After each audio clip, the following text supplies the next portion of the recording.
A very good afternoon, everybody. And at the outset, I would like, on my own behalf and that of all the participants and audiences, to offer some words of thanks to Professor Alam and his honorable team for having us today in this prestigious conference, whose aim is to help MENA states achieve Agenda 2030.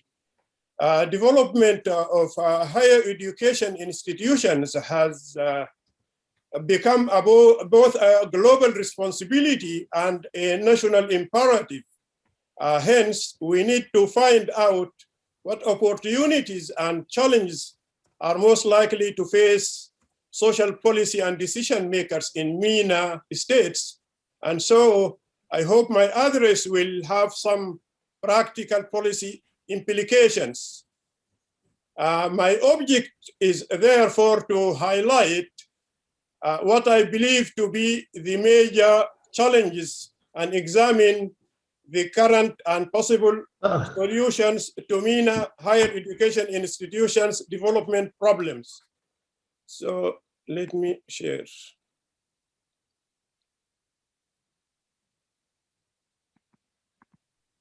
You can.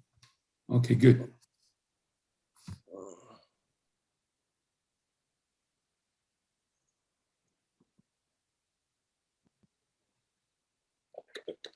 Okay. Can you see yes, this? Very clear. Clear, yes. Okay. Okay. Then I start with the premises and the problem areas. Firstly, almost all MENA states suffer from a lack of robust education plans geared to addressing the root problems underlying higher education institutions. Their annual budgets allocate insufficient funds to the social service sector, including education, public health, and research and development. The approaches to solving higher education problems are faulty because despite a lack of a finance supporting system, they adopt expansionary plans. As you can see from the slide there, their annual budgets allocate insufficient funds to social service sector, including education and public health and research and development. And they and despite that, they adopt expansionary educational plans for their higher education institutions, including institutes and colleges. So the authorities get caught up in a trade-off quandary as they favor quantity over quality. The most vivid example here is the Sudan during the 1990s and up to 2018, a period which she saw exponential growth of higher education institutions. But a majority also of the Arab states have adopted expansionary plans, and recent survey in Arab states revealed shocking statistics that between 2003 and 2015, they expanded their higher education institutions from 233 to over 700, and that is a staggering 200.4%. And the irony is that expenditure on higher education institutions on scientific research is a mere 0.2 to 0.6 of GDP compared to between 2 and 4% in industrialized developed countries. The obvious effect is dearth of research output, a condition that reflects negatively in terms of impact on industry, innovation, and infrastructure. And this is shown here on table 1. It shows this worrying impact. if we look at the overall percentages in the last column, you will see that with the exception of King Abdulaziz University, almost all other MENA states scored nearly below 50%. The second problem, equally big and interrelated to the first, is to do with openness, which also affects the higher education institutions' world rankings. This is shown here in also table 2, which indicates that even a good university like King Abdulaziz University scored badly on openness rank and worldwide impact and excellence. The third major problem then, as emerged from tables 1 and 2, is that research and innovation linkages are not strong enough to make a worldwide impact. Dissatisfied researchers working in about 22 Arab states have attributed this to what they correctly believe is the environment that does not support doing science. But also, by and large, recent surveys highlight a series of major challenges facing scientific research. And these include: 1, underfunding of scientific research; 2, low output of scientific research and publications and patents in particular; 3, graduate students produce scientific research that fails to address the mundane socioeconomic problems of the Arab world; 4th, collaboration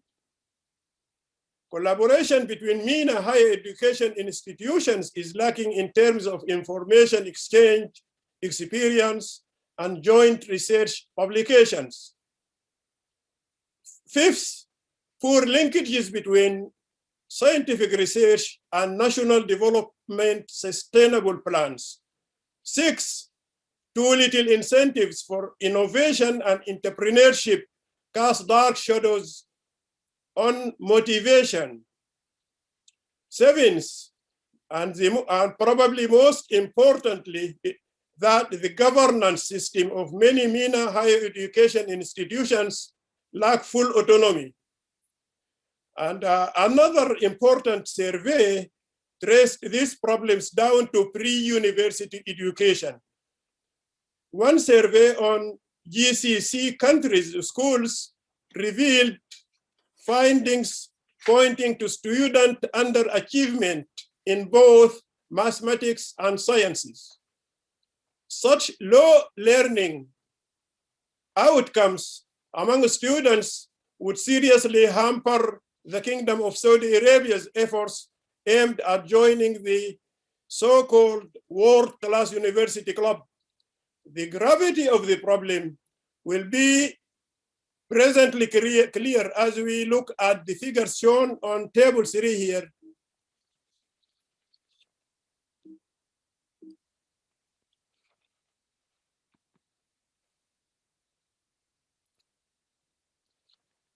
On table 3 here, can you hear me? Yes, yes, you can.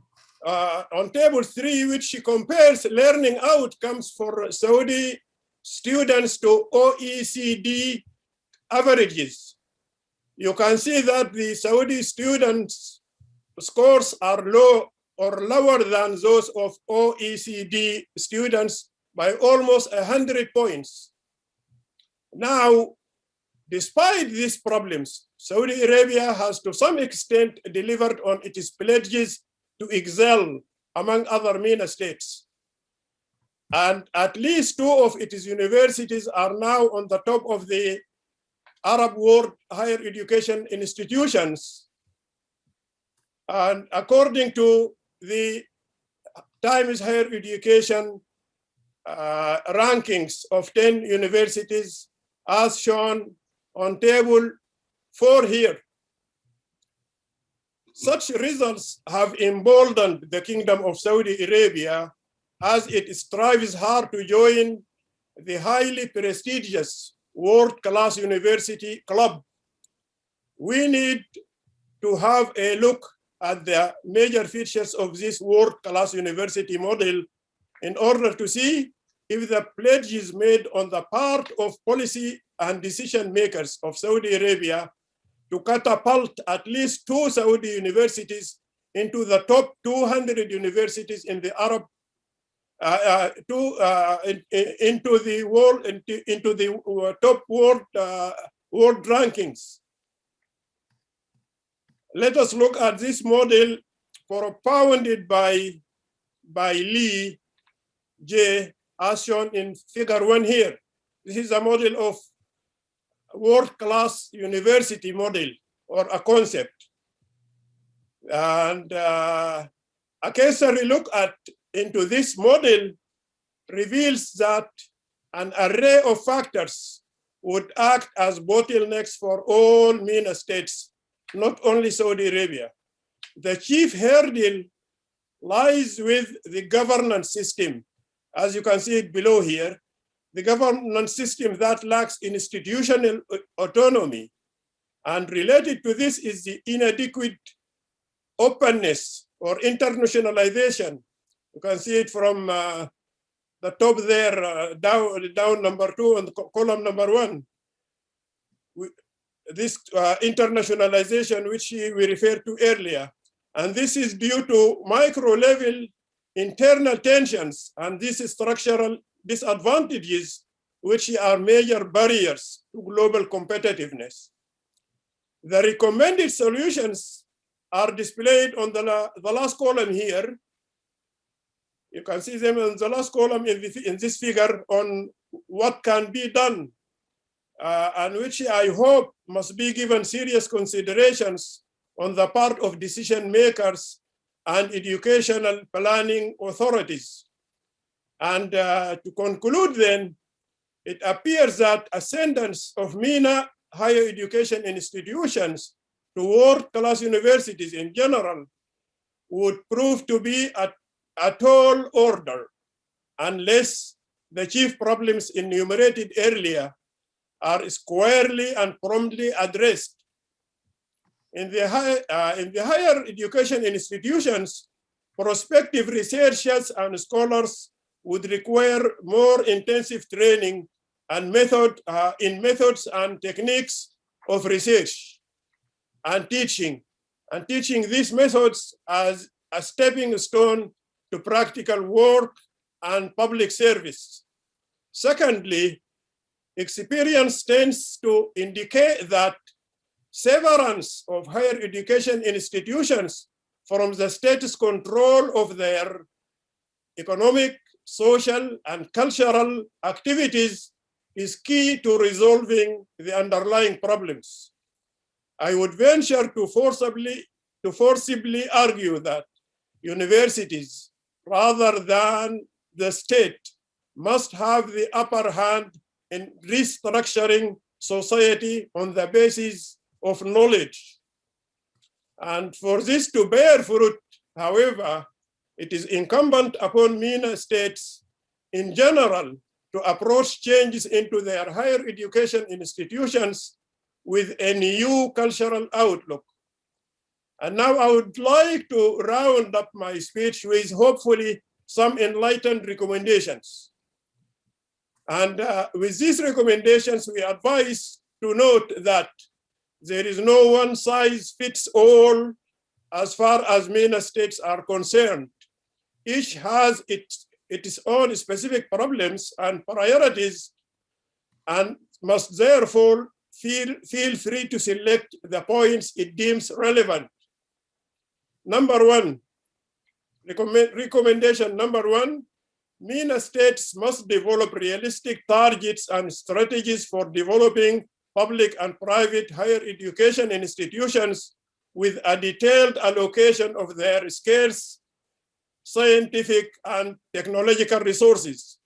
Number 2, the limited financial resources would better be earmarked for improvement and capacity building of pre-existing higher education institutions rather than following the present costly expansionary policies. Number 3, research requirement priorities should be rescheduled to match the pressing national needs, whether the latter are sending students on scholarship overseas, teacher training, or importation of research results carried out abroad. Number 4, the incessant drive towards building world-class universities seems to be motivated by a desire to achieve national prestige. Were this to be true, then the state must balance this objective with equally important aims of important aims of sustaining economic development and growth and public welfare. Trade-off between these major aims could prove too costly. Number 5, research and development programs must give more emphasis on innovation and offer lucrative incentives for entrepreneurship as a stimulus for researchers and graduates to reach out to the marketplace. The labor market is likely to respond more positively to new graduates once competence is shown. This in turn would relieve the chronic problems of graduate unemployment. Number 6, a reliable patenting system is badly needed to support innovation and research and development. Your recommendation in discussion, if you can.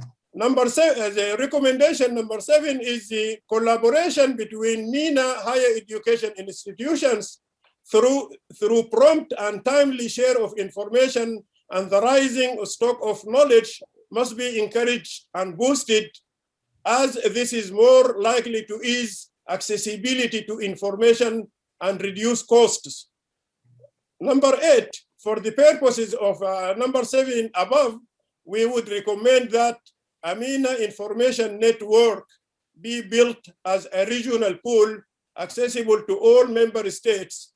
Alongside this, every member country should introduce improvements to its existing higher education institutions and maintain its national research and development inventory for its own use and for that of the rest of the MENA states.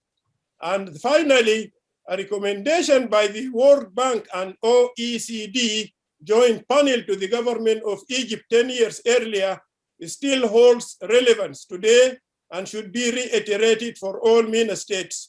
It is recommended that MENA states should adopt a holistic approach to raising educational quality and effectiveness that would focus on learning outcomes in terms of the capabilities that graduates will need in a changing world for life, work, and further learning. B, integrate research into university education, especially in graduate schools. C, involve government agencies and institutions accepting shared responsibility for raising the standards of educational inputs, processes, and outputs in consultation with employers and in the context of a strategic approach to internationalization. Thanking you very much.